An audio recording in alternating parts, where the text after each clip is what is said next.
in France. Don't go away. I'll join you in a bit.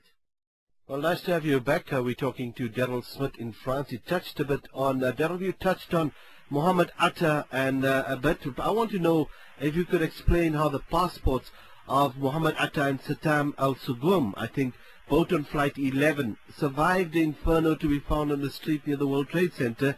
Do we know, do journalists know, investigators know who found the passports and what time were they found? No, they don't know who found them, but we know they were found in a pristine condition quite conveniently after these blasts. You will remember that at 7/7 in London, all of the identification of the so-called Muslim terrorists in the London bombing, which was another fabrication by the same group, were mysteriously piled up on the chair beside where the bomb went off.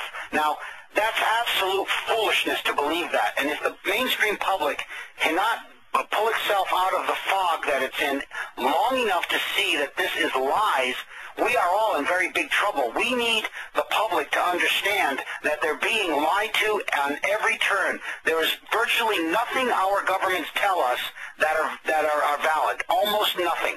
And I'm sad to say I include the government you're actually living in right now.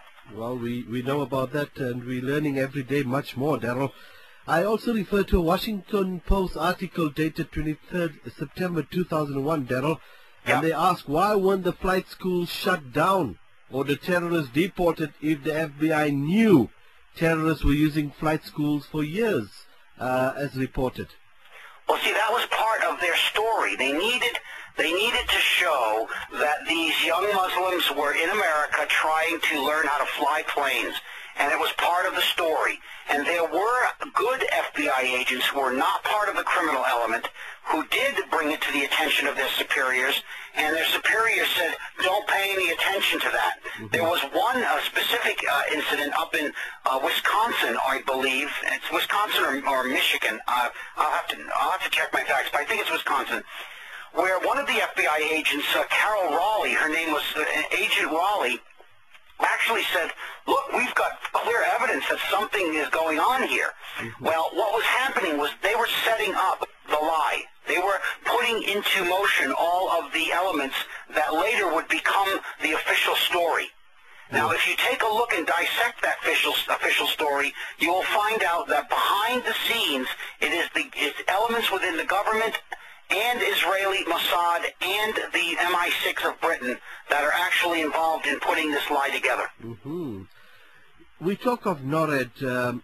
Were they aware of the 4 hijacked planes veering off course even before being reported by the FAA? If not, maybe please could you tell us why NORAD, which monitors 7,000 flights a day, was unable to track the 4 aberrant flights? Well, just a few weeks in advance of 9/11, an executive order came out of the White House giving the vice president the authority to have NORAD stand down. It was an order never before rendered by the executive branch of the